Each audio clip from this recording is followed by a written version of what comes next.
the real reason Aaliyah's family remained silent about her tragic death is finally being revealed, as reports suggest her case may soon be reopened. A new investigation into the events of 2001 has allegedly uncovered shocking details that could implicate some of the biggest names in Hollywood, raising serious questions about what truly happened. Many are now wondering if this is the moment Jay-Z's past is finally catching up to him, and whether Aaliyah's mother knew far more than she ever revealed. The plane crash that killed a rising star in the world of music and film. Reaction today after Aaliyah and 8 others were killed when their plane went down. Good evening, I'm Lauren Glassbergen for Sandra Bookman. And I'm Tim Fleischer. The plane, just after taking off for Florida in perfect weather, suddenly plummeted to the ground. Investigators now saying one of the engines apparently failed. Along with 8 passengers, Aaliyah, a young Brooklyn native and a talented singer and actress. Jeff Roston is live in Times Square with more on her life. Jeff? And Aaliyah had a huge following, not only here in New York City, but nationwide. Only 22 years old, this pop sensation was a popular singer. She was an actress in some movies recently, even a Grammy nominee. Tonight, her family is in mourning, fans asking, why her? Relatives in shock outside Aaliyah's home on the Upper West Side. The R&B star lived here at the Century, Central Park West and 63rd. She was on a small plane heading to Florida from the Bahamas, where she was shooting a music video. At just 22, Aaliyah had already risen to the top of the music world, with albums like One in a Million and hits such as Are You That Somebody, proving her unmatched talent and cementing her as a true star. Yet behind the fame, powerful figures in hip-hop, Jay-Z, Diddy, Dame Dash, and R. Kelly, were all pursuing her for reasons far darker than music. Allegedly, at only 15, Aaliyah was targeted and secretly married by R. Kelly, now a convicted pedophile, a disturbing situation that left her exploited, taken advantage of, and ultimately betrayed by an industry driven by greed. He died, Tupac died, and then there was the fight between who was the top rapper now, Nas and Jay-Z, and then the next thing you know, Nas has a nervous breakdown and he's taken out of the game, and it's all Jay-Z. It's all Jay-Z. It's all Jay-Z. And he was working with R. Kelly, and they were making so many records together. You know, they made all of those records together. They both fucked Aaliyah. Unnecessary court fees and litigations because Jay-Z wants me broken, stopped, or under his control. And it ain't gonna happen, Sean.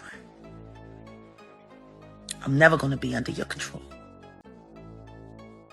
Never. You need to learn how to control your wife and her friends and their mouths. Because you got Beyonce in the Beehive looking real dumb right now. 5 million unfollowed, and that number's gonna go up with every image in one of those freak-off tapes. And God help, if anybody here that really talks about people with her, they'll start unfollowing by the tens of hundreds. Again. And they should. Because the truth is, the only reason they were following was because of the witchcraft and the spells that were being pushed out through the media. Y'all ain't fans because y'all really love them and y'all really think they're the best. You're fans because you fell for the hype. And they are hypes. I know I can sing. I've been able to do that my whole life. And they've been trying to stop me my whole career. Because see, unlike Beyonce, I'm not willing to hurt people to get famous.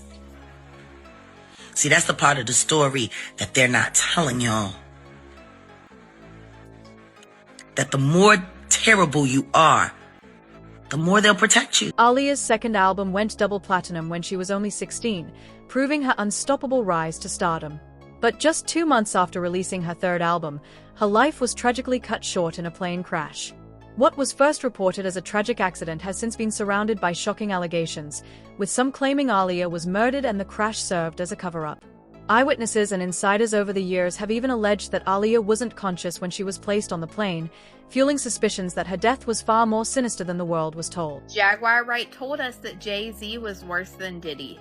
And we're gonna go ahead and deep dive this Jay-Z and Diddy connection to show just how deep this might actually go. The one thing I can't stand is seeing these photos of Jay-Z and Diddy with Aaliyah. It makes me sick to my stomach. We know that Diddy and Jay-Z have both been friends with R. Kelly for years, and Jay-Z continued to make albums with R. Kelly after all the information came out with him and Aaliyah. And I'd say this is because Jay-Z was pretty comfortable with the fact that he knew he also wanted Aaliyah, and honestly, so did Diddy. And Aaliyah's death has never sat right with me. There are so many sketchy things around her death that just don't make sense. The fact that Aaliyah was given a substance and knocked unconscious and then was carried onto this plane that she didn't want to get on because she thought that something was wrong with it that led to her death is just crazy. There's also even more disturbing information about Aaliyah's pilot of that plane, and they said that he had just joined the program 2 days prior before the flight, and he wasn't even supposed to be the pilot on that flight.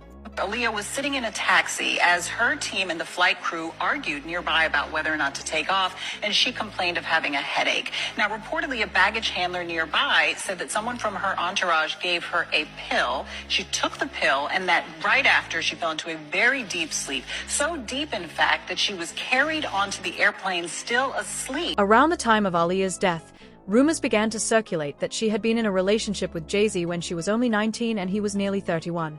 This meant that it wasn't just R. Kelly who had pursued Aaliyah, but Jay-Z as well. Both men, who were friends at the time, were allegedly connected to the same young woman, a situation that created tension within their circle. In fact, Dame Dash reportedly cut ties with Jay-Z largely because of his ongoing association with R. Kelly. Sean Carter is responsible for enacting Hype Williams to put Aaliyah on a faulty plane, to move her out the way as punishment for rejecting him, and so he could level up Beyonce, who was struggling. Let's just say allegedly that happened. Now I want you to think about 106th and Park with Mary J. Blige. Free, who is a victim of Sean Carter. Yeah. Mary J. Blige, who is a victim of Sean Combs, are sitting there talking about the death of Aaliyah amongst each other. Think about that. You got a Diddy victim, you got a Jay-Z victim, and you got a superstar gone. They know what happened. Do you have any opinion on the R. Kelly situation? Do you think he got railroaded, or he's there, he's where he belongs? Yeah, I think he's where he belongs. I mean, I know Aaliyah, so I know what he did. Oh. I can't be objective about that. Okay. You know what I'm saying? But yeah, he definitely seemed like he needed some help. You ever have beef with R. Kelly while you was with Aaliyah? Did you ever hang on to no or get weird? Or? Nah, she had asked me to leave it alone completely. So she never really wanted to tell me. It was like things I'd be like, yo, she just was just leave it alone. She just wanted it left alone. So that's the thing that people would be like when Jay was doing videos with him, I was be in the video, but I'd be like, yo, what do you want me to do? And she'd be like, don't start nothing, just don't be in no shots with him. So I would never, you show me a picture of me in a picture with him and shit. Mm. And then when he did the record with Jay, that's why I was that was almost like one of the things where I was just like, he's out of here, Jake. I just let it go because I couldn't believe he did a project with her, with R. Kelly, knowing that he had a girl. You know what I'm saying? So I was like, if you look at it, like I'm not on there as an executive producer and like. After finishing the music video for Rock the Boat in the Bahamas, Aaliyah was preparing to return to the US, but from the moment she approached the plane, something felt off. The aircraft was overloaded with cargo, and the pilot's behavior raised concern. Later, an autopsy revealed that the pilot, Luis Morales, had been under the influence of drugs at the time of the crash, and shockingly, just 2 weeks earlier he had been placed on probation for drug possession, casting even more doubt on the circumstances surrounding the flight. When the twin-engine Cessna crashed, witnesses said it rolled hard to the left after taking off and fell almost straight down. There have been unconfirmed reports that the pilot, Luis Morales of Fort Lauderdale, may have questioned the amount of cargo and passengers to be loaded, and that's one of the first areas investigators will look into. One thing we may discover that we can determine the the weight of the luggage, which may help the investigators in determining whether the plane had an overload. The crew that perished in the crash traveling with Aaliyah was scheduled to come back to South Florida on Sunday with the charter company Sky Limo in this 15-passenger plane, which can carry up to 4,500 pounds of fuel, passengers, and luggage. But for some reason, Aaliyah and her entourage chose to leave on Saturday afternoon in the smaller Cessna. We feel very terrible about what happened. It was, obviously a terrible tragedy. One of those things of fate that, if she'd been on this plane that next day, maybe this all wouldn't have happened. We all wouldn't be here. When Aaliyah saw the plane, she reportedly sensed something was wrong and didn't want to board. Shockingly, her autopsy later revealed traces of drugs in her system, suggesting she may have been drugged and forced onto the doomed flight. Some reports have even claimed that Aaliyah was unconscious when she was carried onto the aircraft, raising chilling questions about whether her death was truly an accident or part of something far more sinister. August the 25th, as you heard earlier, 2001, Aaliyah and 8 others died in this fiery plane crash just a minute after taking off from an airport in the Bahamas. Sadly, no one survived. Now, she'd been filming a music video just 200 miles east of Miami. A witness has since come forth, claiming Aaliyah was given a pill before she got on the flight. What have you uncovered about that allegation? Yeah, the new book, Baby Girl, reveals some new details about the final moments before that tragic accident. And according to the author, Aaliyah was sitting in a taxi as her team and the flight crew argued nearby about whether or not to take off, and she complained of having a headache. Now, reportedly, a baggage handler nearby said that someone from her entourage gave her a pill. She took the pill, and that right after, she fell into a very deep sleep. So deep, in fact, that she was carried onto the airplane still asleep and may not have even been aware that she was on the airplane. Now, we should say we don't know what that pill was. It could have been aspirin. Maybe she was just very tired from a long video shoot. And the baggage handler did say that she took it willingly. But it does reveal some new information about those final moments. For decades, Dame Dash has spoken out about what really happened with Aaliyah, though few took his words seriously. According to Dame, everyone in the industry was after her, and when Aaliyah chose to be with him instead of Jay-Z, it infuriated Jay. He claims the plane Aaliyah was meant to board was originally taken by Hype, and that Aaliyah herself sensed something was wrong with the aircraft. To make matters even more unsettling, Dame revealed that Aaliyah had a heated fight with Jay-Z just weeks before the crash, and she feared that Jay was out to get her. I didn't even know it was Aaliyah when I saw her. I was like, who the f*** is that? She just looked mad good. That that picture that everybody puts up, and it's like a Puff's party, and we're all on the bed and all that other shit, pause. But like the big pictures, that's the night that we made it happen. So that's where I left, and that's where my life changed dramatically. Yeah, that day, that's when it happened. I was, like I said, me and homeboy was both getting at her. It was like one of us is gonna win, and I won. So Jay, he was trying to get at her too. Yeah, everybody knows that. He was going hard. It was Aaliyah. Everybody was going at Aaliyah. That's why it hurt so much when I was the one that got to get with her. But I wasn't even thinking I was going to fall in love. But she just was too ill, too cool. Was he feeling the type of way when you made it official with her? Yeah, but I don't want to do that to him, bro. Obviously, you see you see what happened. You know what I'm saying? So, yeah, I would say so. His friends get with him. Right. So what I do want to ask you about Aaliyah, what was the situation with Hype Williams where, he took her plane and she had to take the plane that he was using? Like, what happened with that? No. She was in Miami, and the video was supposed to be in Miami. And I had told her, I was like, Hype does this thing where he'll act like he needs more days just so he can get paid more. And don't let him do that. And then, all of a sudden she comes back and was like, he wants to go to the Bahamas. I was like, I told you he was going to do that. And what I had heard was that, what I was told was she was supposed to be on Lenny Kravitz's jet, but he offered it to her. And you can ask Lenny Kravitz, I guess. And Hype took it. Yeah, they should. I mean, she'll still be here. If she was on the plane she was supposed to be on. I said a lot of things years ago, and they all realized themselves later. But the things that I found appalling for some reason 10 years ago, no one found them appalling when they were happening. It took for everyone to get busted for people to find it appalling. But no one ever says when they don't have to, because nobody really gives a. I've seen that firsthand. But once it becomes popular opinion, that's when everybody's appalled. You know, that's when they pay attention. That's when Dame was right again.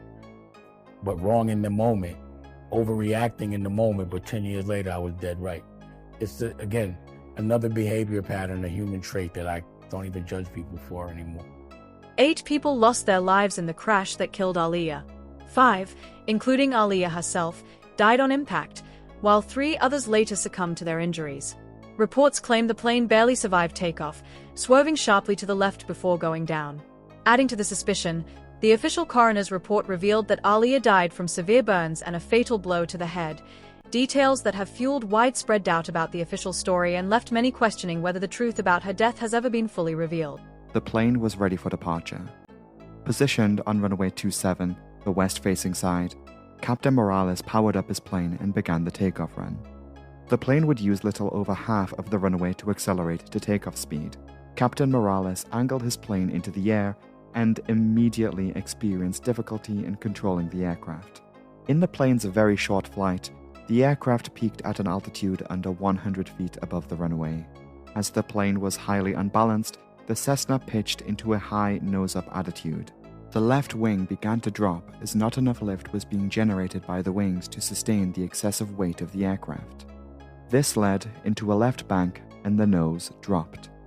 In the following seconds, the plane fell to the ground.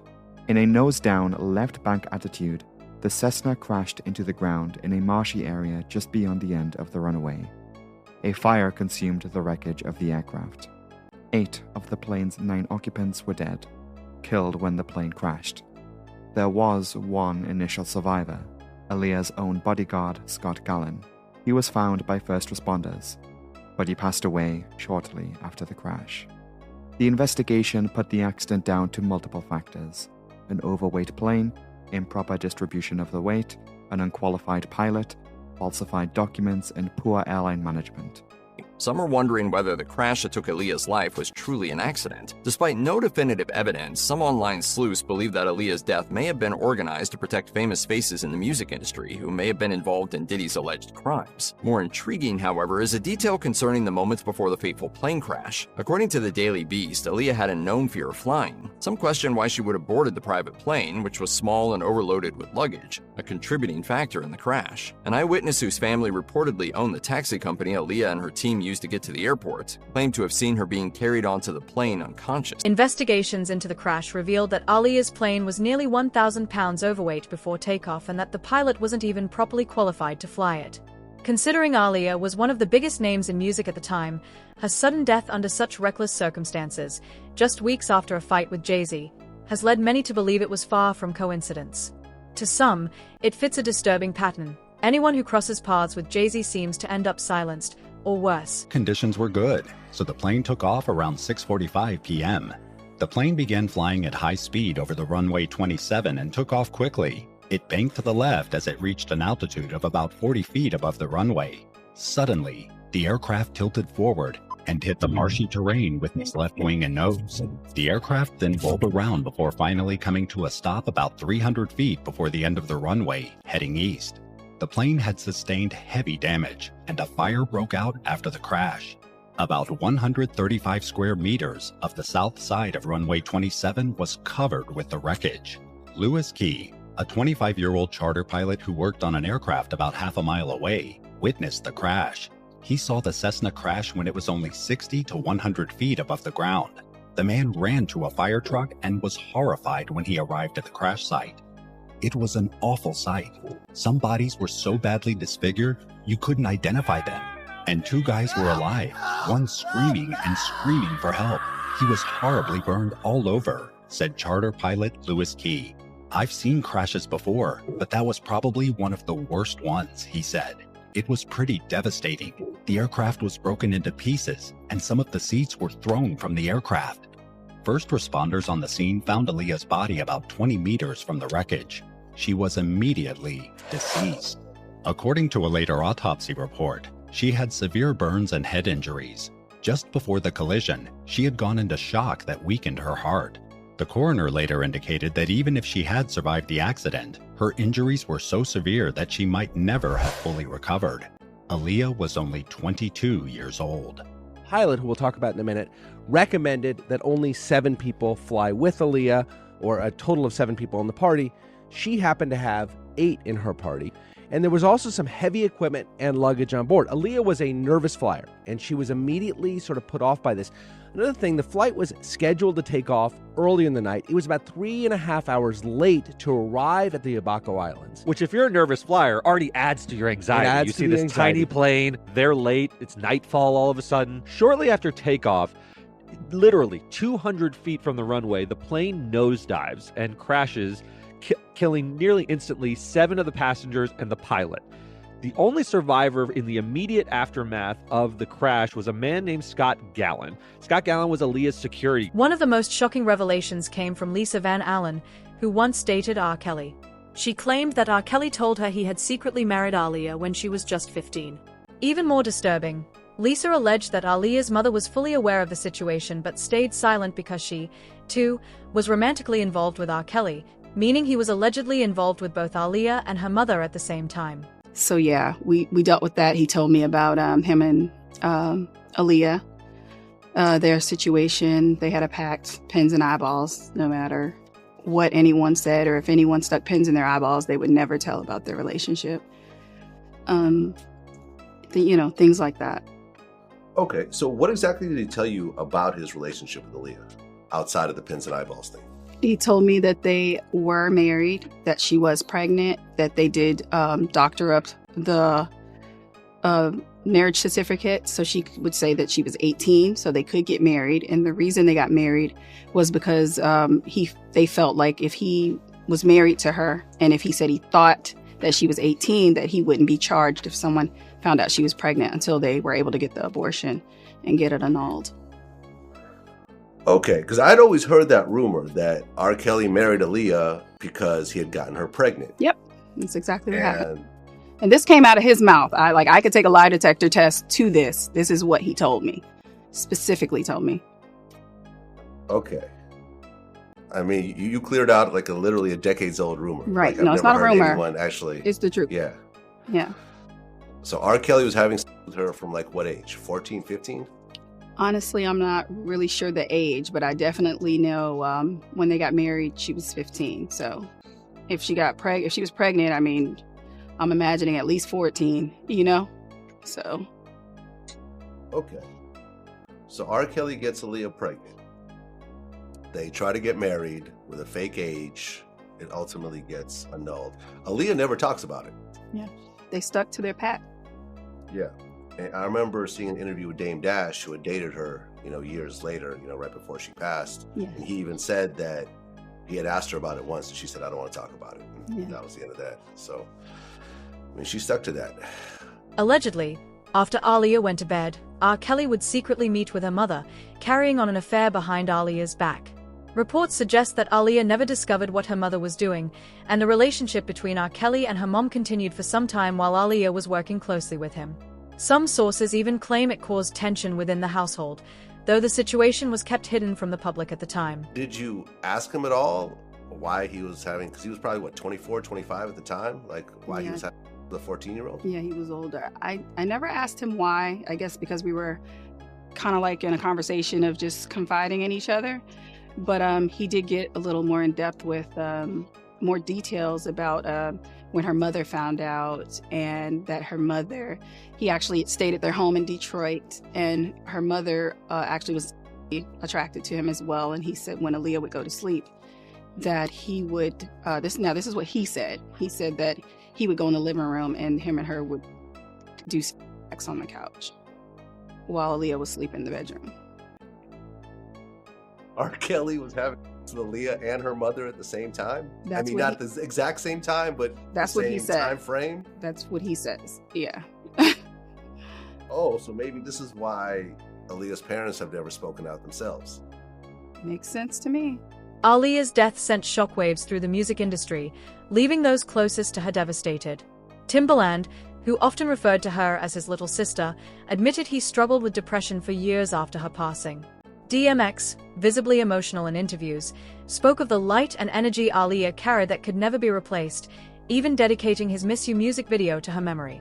Their grief reflected just how deeply Aaliyah had touched the lives of those around her, both personally and professionally. A couple of very, very fond moments of Aaliyah. Oh, actually, more than that. But the first one I'd say was after my part was up and I was leaving, and I was not going to trailer. She was in hair and makeup trailer, and I was not going to tell I was leaving. And she gave me a hug. And I was like, okay, like, yeah, okay, And so when we did the song, everybody boy would be like, yo, this is Aaliyah. I'm like, yes, let's get it. So we shoot the video, like, I was married at the time. So I brought my wife and my dog to the video set. And wifey's holding the dog, like way over there. And there's a scene when I'm sitting on the top of the bench and she's sitting between my legs, so she got on a t-shirt. I mean, at least I had on a jean jacket. So in between takes, I was like warming her arms up, you know what I'm saying? Like you were also very close with Aaliyah, who's like brother and sister, is the way you've described it. After she died in a plane crash in 2001, you went into a severe depression. Yes. What was that time like for you, Timberland? That time was a trying time. It's more of a lot of prayers and a lot of people, just supporting, and because it's not just the loss of the physical, but it's the feeling. Like she was music, and that's a part of me. She became. It's like transforming. You connect. So what happened to you during that period? Just wasn't motivated to do anything. Yeah. Just like everybody, I think we're good, but not that depressed. I'm gonna, want to kill myself. Right. But just no motivation. Didn't believe in myself. So what pulled you out of it? Prayer. Industry insiders, including 50 Cent, have long suspected there was more to Aaliyah's death than Jay-Z's connection to it. In a recent interview promoting his upcoming docuseries Did He Do It?, 50 Cent revealed he had always found Jay-Z's silence suspicious. For many, the fact that such a powerful and high-profile figure chose to remain quiet during such a pivotal and tragic moment only fueled speculation and deepened the mystery surrounding Aaliyah's death. Speaking of, in particular, Netflix docuseries that you've been working on, Did He Do It? Right. You've been saying for years that you feel you knew Diddy's character. Right. Yet you said you weren't a part of that lifestyle, you weren't going to the parties. So what makes you so absolutely sure that these kinds of allegations that we've seen against him are true? Well, I'm surprised by the allegations, as surprised as everyone else is. Like, I didn't make the allegations. I didn't tell people to say these things. It comes out, I see it in the news like everyone else. But I did feel uncomfortable with the way you would present the idea of going to these projects. To come party with me. Yeah. And then that swayed me away from it. Just that alone. So you didn't realize as much stuff was coming. Like when I seen today, it was allegations of 3 men that said he. And it's a long time, to be honest with you. Like when people don't remember being violated for 20 years, it makes me feel a little hard. What are your thoughts on the allegations against Jay-Z? That was interesting. When I was saying things, not knowing exactly what I was saying, but I was going with where's Jay at? He's mad quiet. Like while the Puffy thing was going on. But it's obvious now that his team was being made aware that he was in those allegations also. So I hope it works out, because with his family, the things that go on internally is that those accusations are crazy. Whether these claims are dismissed as rumors or seen as part of a much bigger story, one thing remains clear: Aaliyah's legacy continues to raise questions decades after her passing. But what do you think? Was Jay-Z's silence simply a sign of respect and privacy, or could there be something deeper hidden beneath the surface? Share your thoughts in the comments below, and don't forget to like, share, and subscribe to All Politics for more.